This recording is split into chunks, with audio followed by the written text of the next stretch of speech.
ಕಟ್ಕೊಂಡ್ಬಿಟ್ರು. ಆ ಉಳಿದಿದ್ದನ್ನು ಕಟ್ಟಕ್ಕೆ ಹೋದರೆ ಬರೀ 10 ವರ್ಷಕ್ಕೆ ಲೀಸ್ ಕೊಡ್ತಾರೆ. ಆಮೇಲೆ ಗವರ್ನರ್ ಇಂಟರ್ಫಿಯರ್ ಆದಮೇಲೆ 5 ಎಕರೆ ಜಾಗ ಕೊಡ್ತೀವಿ ಅಂತ ರಿಂಗ್ ರೋಡಿಗೆ ಮನೆ ಒಪ್ಕೊಂಡಿದ್ದಾರೆ. ಸನ್ಮಾನ್ಯ ಅಧ್ಯಕ್ಷರೇ,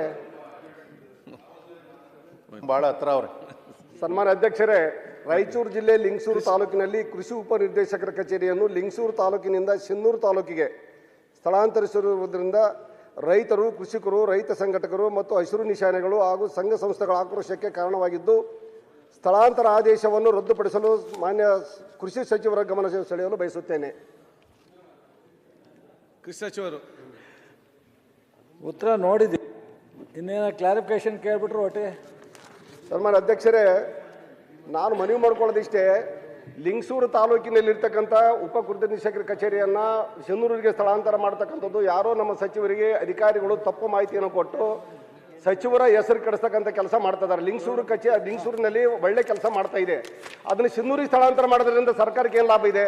ಲಿಂಗಸೂರಿನಲ್ಲಿ ಇರ್ತಕ್ಕಂಥ 200 ಬೆಡ್ ಆಸ್ಪತ್ರೆ ಕಸ್ಕೊಂಡ್ರು, ಇವತ್ತು ಕೃಷಿ ನಿರ್ದೇಶಕರ ಕಚೇರಿ ಕೈ ಹಾಕಿದ್ದಾರೆ. ಮತ್ತೀಗ ಏನು ಈ ಸರ್ಕಾರಕ್ಕೆ ಬೇರೆ ಕಡೆ ಎಲ್ಲಿ ಯಾವ ಜಿಲ್ಲಾ ಯಾವ ತಾಲೂಕುಗಳು ಕಾಣೋದಿಲ್ಲವ? ಲಿಂಗಸೂರು ತಾಲೂಕಿನ ಈ ಸರ್ಕಾರಕ್ಕೆ ಟಾರ್ಗೆಟ್ ಆಗಿದೆಯಾ? ಯಾಕೆ ಇಂಥ ಒಂದು ನಿರ್ಧಾರ ತಗೊಂತಿದ್ದಾರೆ? ಒಳ್ಳೆ ಆಡಳಿತ ಮಾಡ್ತಕ್ಕಂಥ ಕಚೇರಿಗಳನ್ನು ಸ್ಥಳಾಂತರ ಮಾಡಿಸೋದ್ರಿಂದ ಸರ್ಕಾರಕ್ಕೆ ಏನು ಲಾಭ ಇದೆ? ನಾನು ಕೇಳೋದು ಮನವಿ ಮಾಡ್ಕೊಳ್ಳೋದಿಷ್ಟೇ, ಏನು ಆದೇಶವನ್ನು ಮಾಡಿದಾರ 19/8/2024 ಆದೇಶ ಮಾಡಿದಾರೆ ಸನ್ಮಾನ್ಯ ಸಚಿವ ಅಧ್ಯಕ್ಷರೇ, ಸಚಿವರಿಗೆ ಆದೇಶವನ್ನು ರದ್ದು ಮಾಡಬೇಕು ಮೊದಲು ಇದನ್ನು. ಇಲ್ಲಾಂದ್ರೆ ಅಲ್ಲಿ ಸುಮಾರು 20-25 ದಿನಗಳ ಕಾಲದಿಂದ ಅಲ್ಲೆಲ್ಲ ಸಂಘ ಸಂಸ್ಥೆಗಳು ಉಪವಾಸ ಸತ್ಯಾಗ್ರಹ ಕುಂತಿದ್ದಾರೆ. ನಾವು ಕೂಡ ಅದರಲ್ಲಿ ಭಾಗವಹಿಸಬೇಕಾಗಿದೆ ಹೋಗಿಸಿ. ಮತ್ತೆ ಏನಾದರೂ ಆದೇಶ ವಾಪಸ್ ಪಡ್ಕೊಳ್ಳದೆ ಹೋದ್ರೆ ಸರ್ಕಾರದಲ್ಲಿ ಏನು ತಾಲೂಕಿನಲ್ಲಿ ನಡೀತಕ್ಕಂಥ ಘಟನೆಗಳಿಗೆ ಸರ್ಕಾರನೇ ಹೊಣೆಗಾರ ಆಗುತ್ತೆ ಅದಕ್ಕೆ. ಯಾಕಂದ್ರೆ ಸುಮ್ಮನೆ ಕಚೇರಿಗಳಿಗೆ ಕೈ ಹಾಕೊಂಡು ಕಚೇರಿಗಳ ಸ್ಥಳಾಂತರ ಮಾಡ್ತಕ್ಕಂಥದ್ದು ಯಾವ ನ್ಯಾಯ ಇದು? ಲಿಂಗಸೂರು ತಾಲೂಕಿನ ಯಾಕೆ ಇವರು ಟಾರ್ಗೆಟ್ ಮಾಡ್ಕೊಂಡ್ರು? 200 ಬೆಡ್ ಆಸ್ಪತ್ರೆ ಕಸ್ಕೊಂಡ್ರು, ಇವತ್ತು ಉಪನಿರ್ದೇಶಕರ ಕಚೇರಿ ಕಸ್ಕೊಂತಿದ್ದಾರೆ. ಇದ್ರ ಅರ್ಥ ಏನಿದ್ರದ್ದು? ಸರ್ಕಾರ ಯಾಕಿಂತ ತೀರ್ಮಾನ ತಗೊಂತ ಇದೆ? ನಾನು ಮನವಿ ಮಾಡ್ಕೊಳ್ಳೋದಿಷ್ಟೇ, ಯಾವುದೇ ಕಾರಣಕ್ಕ ಕೃಷಿ ನಿರ್ದೇಶಕರ ಕಚೇರಿಯನ್ನ ನಾವು ಅಲ್ಲಿ ಸ್ಥಳಾಂತರ ಆಗಿ ಬಿಡಲ್ಲ. ಸ್ಪಷ್ಟ ಹೇಳಿದಾರಲ್ಲ, ಕಚೇರಿ ಸ್ಥಳಾಂತರಗೊಂಡಿರುವುದಿಲ್ಲ ಹಾಗೂ ಲಿಂಗಸೂರಿನಲ್ಲಿ ಕಾರ್ಯನಿರ್ವಹಿಸಿ ಹೇಳಿದಾರಲ್ಲ ಸರ್. ಆದೇಶ ರದ್ದು ಮಾಡ್ಬೇಕಲ್ಲ, ಆದೇಶ ವಾಪಸ್ ತಗೋಬೇಕಲ್ಲ, ಅದನ್ನ ಹಂಗೆ ಉಳಿಸ್ಕೊಂಡ್ರೆ ಅಂದ್ರೆ ಅದು ಮತ್ತೆ ಗೊಂದಲಕ್ಕೀಡಾಗುತ್ತೆ ಅಧ್ಯಕ್ಷರೇ.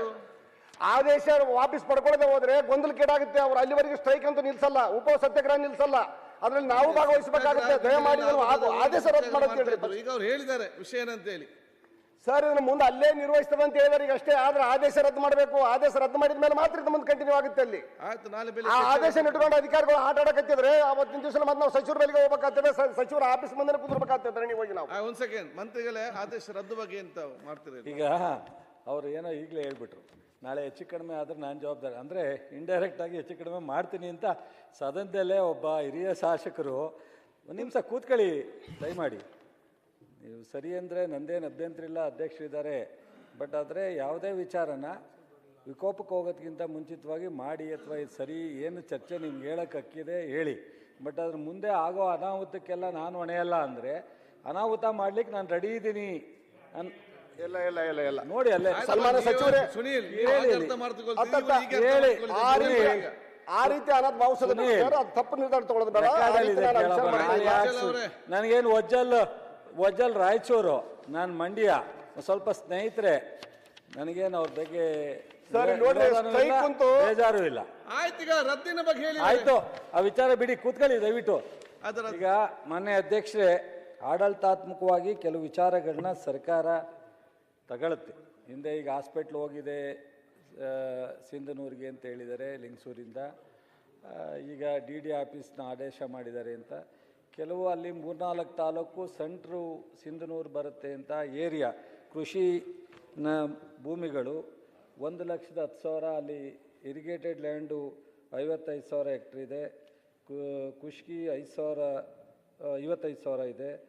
ಇವರು ಲಿಂಗಸೂರಿನಲ್ಲಿ 16,000 ನೀರಾವರಿ ಇದೆ, 76,000 ಇದೆ, 90,000 ಅದು 1,20,000 ಏರಿಯಾ ಇದೆ. ಇವೆಲ್ಲ ಹಲವಾರು ಕಾರಣದಿಂದ ಒಂದು ಪ್ರಪೋಸಲ್ ಬಂದಾಗ ನಾವು ನೋಡಿದಾಗ ಬಹುಶಃ ಅಲ್ಲಿ ಹೆಡ್ ಕ್ವಾರ್ಟರ್ ಕೊಡ್ತಕ್ಕಂಥ ಸೂಕ್ತ ಅಂತ. ಈಗ ಕೃಷ್ಣ ಬೈರೇಗೌಡರು ಹೇಳಿದ್ರು ಚಿಕ್ಕೋಡಿ, ಈ ಥರದ್ದು ಏನೋ ಒಂದು ಬೇಡಿಕೆ ಬಂದಾಗ ಅಲ್ಲಿ ಏರಿಯಾ ಇಲ್ಲಿ ಏರಿಯಾ ಅಥವಾ ಅಲ್ಲಿ ಸೂಕ್ತನ ಅನ್ನೋದನ್ನು ಆಲೋಚನೆ ಮಾಡಿ ಆದೇಶ ಮಾಡಿತ್ತು. ಮೊನ್ನೆ ಕೋಡಳ್ಳಿ ಚಂದ್ರಶೇಖರ್ ನೇತೃತ್ವದಲ್ಲಿ ರೈತ ಸಂಘಟನೆಯವರು ನನಗೆ ಬೆಂಗಳೂರಿಗೆ ಬಂದು ಭೇಟಿ ಮಾಡಿದರು. ಸದ್ಯಕ್ಕೆ ನಾನು ಸ್ಟಾಪ್ ಮಾಡಿಸಿದ್ದೀನಿ. ನಾನು ಮತ್ತೆ ಅಧಿಕಾರಿಗಳಿಂದ ವರದಿ ಕೇಳಿದ್ದೀನಿ. ಸೊ ಇದನ್ನೆಲ್ಲ ಪೂರ್ತಿ ಅವಲೋಕನ ಮಾಡಿ ನನಗೊಂದು ವರದಿ ಕೊಡಿ ಅಂತ. ವರದಿ ಬಂದ್ಮೇಲೆ ಸೂಕ್ತವಾದ ನಿರ್ಧಾರ. ಮಂತರ್ಗೌಡ ಸರ್ ಸನ್ಮಾನ್ಯ ಅಧ್ಯಕ್ಷರೇ ನಾನು ಮನವಿ ಮಾಡ್ಕೊಳ್ಳೋದಿಷ್ಟೇ, ನಿಮ್ಗೆ ವರದಿ ತಗೊಳ್ಳೋಲ್ಲಿ ಅಧಿಕಾರಿಗಳೇ ನಿಮ್ಗೆ ದಾರಿ ತಪ್ಪಿಸಂತ ಕೆಲಸ ಮಾಡಿದ್ದಾರೆ ಈಗಾಗಲೇ. ತಪ್ಪು ವರದಿ ಕೊಟ್ಟಿಗೆ ಲಿಂಗಸೂರು ತಾಲೂಕಿಂದ ಶೆನ್ನೂರಿಗೆ ಸ್ಥಳಾಂತರ ಮಾಡ್ಬೇಕಂತಾನೆ ಕೊಟ್ಟಿದ್ದಾರೆ ಈಗ. ಮತ್ತೆ ಅದನ್ನ ನೀವು ಇದೇ ಕಂಟಿನ್ಯೂ ಮಾಡ್ಕೊಂಡು ಪದೇ ಪದೇ ದಾರಿ ತಪ್ಸಕ್ ಆಗಲ್ಲ. ನೀವೆಲ್ಲ ಹೇಳಿದ್ರಿ, ನಾನು ಪೂರ್ಣ ಪ್ರಮಾಣದ ಗಮನ ಹರಿಸ್ತೀನಿ. ಸರ್ ನಾ ಮನವಿ ಮಾಡ್ಕೊಂಡು ಸ್ಟ್ರೈಕ್ ಕುಂತಿದ್ದಾರೆ ಇವತ್ತು. ಅವ್ರು ಏನಾದ್ರು ಹೋಗ್ಬೇಕಾದ್ರೆ ಒಂದು ಆದೇಶ ರದ್ದು ಮಾಡಿ ಅವರಿಗೆ ನೀವೊಂದು ಫೋನ್ ಮಾಡಿ ಹೇಳಿ, ನಾನು ಇವತ್ತು ಅಸೆಂಬ್ಲಿಯಲ್ಲಿ ಮಾತಾಡಿದ್ದೇನೆ, ಅದರಲ್ಲಿ ಏನೆಲ್ಲ ಅಲ್ಲಿಯ ಕಾರ್ಯನಿರ್ವಹಿಸ್ತದೆ ಅದರ ರದ್ದು ಆದೇಶ ಬಗ್ಗೆ ಅವರು ಮೀಟಿಂಗ್ ಕರೆದು ಚರ್ಚೆ ಮಾಡಿ ಅದನ್ನು ತಿಳಿಸ್ತಾರೆ. ಅಲ್ಲೇ ತನಕ ಮುಂದೂಡಿ ಮತ್ತೆ ಮುಂದುವರಿಸಿಕೊಂಡು ನೆಕ್ಸ್ಟ್ ಹೋಗುವ. ಅದು ನಿಮ್ಮ MLA ಜವಾಬ್ದಾರಿ ಏನು? ಜನರ ಮಧ್ಯೆ ಒಂದು ಮಧ್ಯತೆ ವಹಿಸಿಕೊಂಡು ತಿಳಿಗೊಳಿಸುವ ಕೆಲಸ ನಿಮ್ದು. ಈಗ ಅವ್ರು ಉತ್ತರ ಕೊಟ್ಟಿದ್ದಾರೆ, ಅಲ್ಲೇ ಕಾರ್ಯನಿರ್ವಹಿಸ್ತದೆ ಅಂತೇಳಿ. ಸದನದ ಉತ್ತರ ಕೊಟ್ಟ ನಂತರ ಸಡನ್ ಚೇಂಜ್ ಮಾಡ್ಲಿಕ್ಕೆ ಕೂಡ ನಾಳೆ ಆಗುದಿಲ್ಲ. ಯಾಕೆ ಸದನದಲ್ಲಿ ಇಡೀ ಸರ್ಕಾರದ ಪರವಾಗಿ ಉತ್ತರ ಕೊಟ್ಟಿದ್ದಾರೆ. ಅದರ ಮೇಲೆ ಆದೇಶ ರದ್ದುಪಡಿಸುವ ಬಗ್ಗೆ ಅವರು ವರದಿ ತರಿಸ್ತಾರೆ ಅಂತ ಹೇಳಿದ್ದಾರೆ. ಅಲ್ಲಿ ತನಕ ಅವಕಾಶ ಅವ್ರಿಗೆ ಕೊಡಿ. ಸರ್ ಯಾವುದೋ ಒಬ್ಬ ರಾಜಕಾರಣಿ ಒತ್ತಡದಿಂದ ಹೋಗಿ ವರದಿಗಳು ಕೊಡ್ತಕ್ಕಂಥ ವ್ಯವಸ್ಥೆ ಆಗ್ತಾ ಇದೆ. ದಯಮಾಡಿ ಅದು ಆಗಬಾರ್ದು ನನ್ನ ಮನವಿ ಇದೆ ಅಷ್ಟೇ ನಾನು ಕೇಳ್ತಕ್ಕಂಥದ್ದು. ಯಾವೊಬ್ಬ ರಾಜಕಾರಣಿ ಒತ್ತಡ ಆಗ್ತಂತ ಅಧಿಕಾರಿಗಳು ಅವ್ರ ಪರವಾಗಿ ವರದಿ ಕೊಟ್ಟರೆ ಸರ್ಕಾರ ವರದಿ ಮೇಲೆ ಆದೇಶ ಮಾಡಿದರೆ ಉತ್ತರ ಕೊಡ್ಬೇಕು ಹೇಳಿ ನೀವು. ಸರ್ ಆದೇಶ ರದ್ದು ಮಾಡ್ಬೇಕಷ್ಟೇ. ಆದೇಶ ಹೇಳಿದಾರಲ್ಲ ಎಲ್ಲಿದೆ ಕಚೇರಿ ಅಲ್ಲೇ ಮುಂದೆ ಕಂಟಿನ್ಯೂ ಆಗ್ತಕ್ಕಂಥ ನಿಮ್ಮ ಕ್ಷೇತ್ರದ ಬಗ್ಗೆ ಮಾತಾಡ್ತೀರಿ, ಮಂತ್ರಿಗಳು ಇಡೀ ರಾಜ್ಯದ ಬಗ್ಗೆ ಆಲೋಚನೆ ಮಾತಾಡ್ತಾರೆ. ವರದಿ ತೆಕ್ಕೊಂಡು ನಿಮ್ಮನ್ನು ಮಾತಾಡೋದು ಹೇಳಿ ಅಲ್ಲೇ ತನಕ ಅಲ್ಲೇ ಮುಂದುವರಿಸಂತ ಹೇಳಿದಾರಲ್ಲ. ಈಗ ವರದಿ ಬರಲಿ, ಆ ಸಂದರ್ಭ ಕೂತ್ಕೊಂಡು ನೀವು ಮಾತಾಡಿ.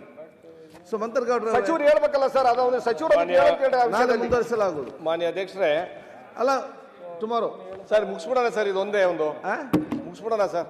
ಉತ್ತರ ಬೇಡ? ಉತ್ತರ ಬಂದಿದೆ ಸರ್, ನನಗೆ ಬಂದಿದೆಯಾ? ಸಚಿವರು ಇದಾರ ಇಲ್ವಾ ಇಲ್ಲ, but anyone else is going to reply. ಸಚಿವರು ಬೇಡ, ಬೇರೆ ರಿಪ್ಲೈ ಇರ್ತಾರಲ್ಲ ಸರ್ ಯಾರಾದ್ರೂ ಇರ್ಲಿ. ನಾಳೆ ಸಚಿವರು ಬೇಕಾದ್ರೆ ಅವ್ರು ಇದ್ದಾಗ ನಾವು ಕೊಡ್ತೇವೆ. ನಾಳೆ ಮತ್ತೆ ಕಾಲಿಂಗ್ ಅಟೆನ್ಷನ್ ಆಗ್ತದೆ.